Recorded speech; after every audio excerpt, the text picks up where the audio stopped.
যে দুখীয়া লোকে ঘৰ পাবলগীয়া নাই।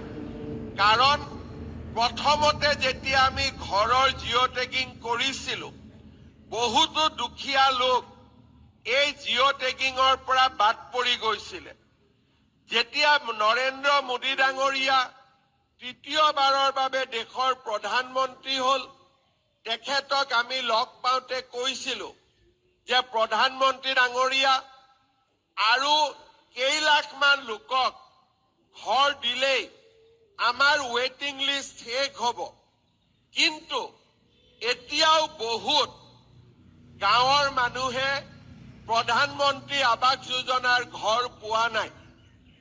প্ৰধানমন্ত্ৰী ডাঙৰীয়াই আমাক তেতিয়া কৈছিলে যে মই নতুন কৰি আৰু 5 কোটি ঘৰ দিম, গতিকে অসমত তোমালোকে জিঅ' টেগিং আৰম্ভ কৰা।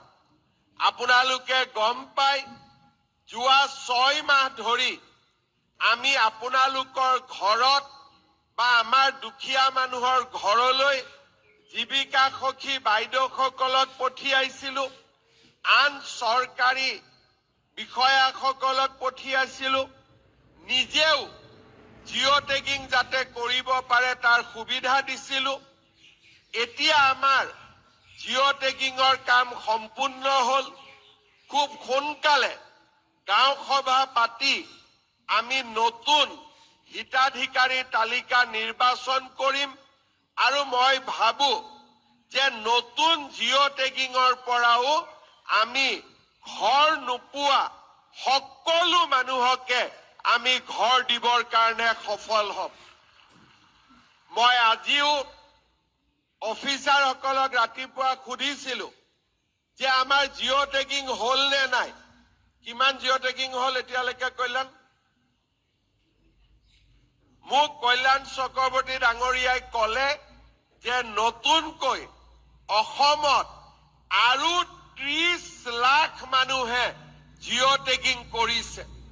আমাৰ চেষ্টা হ'ব এই 30 লাখ মানুহৰ ভিতৰত যিসকলে নতুনকৈ জিঅ' টেগিং কৰিলে, তেওঁলোকৰ যাৰ যাৰ ঘৰ নাই, সকলোকে আমি যাতে ঘৰৰ অনুমোদন দিব পাৰোঁ, এতিয়া তাৰ বাবেও আমি চেষ্টা আৰম্ভ কৰিম।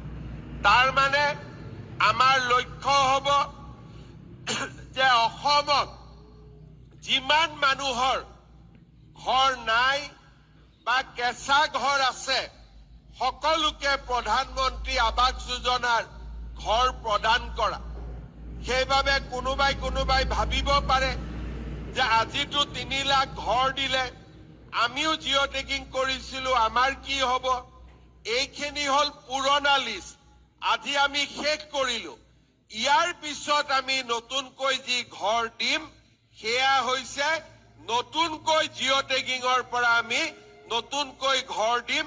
সেই প্ৰক্ৰিয়াও এতিয়া আমি আৰম্ভ কৰিম। শ্ৰদ্ধাৰ ৰাইজ, আমাৰ চৰকাৰখনে প্ৰথমৰে পৰাই কেৱল মাত্ৰ দৰিদ্ৰ আৰু মধ্যবিত্ত লোকসকলৰ কাৰণে নিৰন্তৰভাৱে কাম কৰি আহিছে। কংগ্ৰেছৰ দিনত ইন্দিৰা আৱাস যোজনা নামে এটা আঁচনি আছিলে। ঘৰৰ নামত 60-70 হাজাৰ টকা দিছিলে। যেতিয়া হিতাধিকাৰীয়ে ঘৰ বনাই, ঘৰটো পাৰৰ বাঁহৰ দৰে হৈছিলে। কাৰণ ইমান কম টকাত ঘৰ বনাব নোৱাৰি। প্ৰধানমন্ত্ৰী ডাঙৰীয়াই একেকোবে এটা ঘৰৰ বাবে 1.5 লাখকৈ টকা দিয়া আৰম্ভ কৰিলে, বেছিকৈ দিয়া আৰম্ভ কৰিলে, লগত টয়লেট নিৰ্মাণৰ বাবেও পইচা দিব আৰম্ভ কৰিলে। এতিয়া আৱাস যোজনাৰ ঘৰবোৰ দেখিলে মনটো ভাল লাগে। দুখীয়া মানুহে এটা আশ্ৰয় বিচাৰি পাইছে।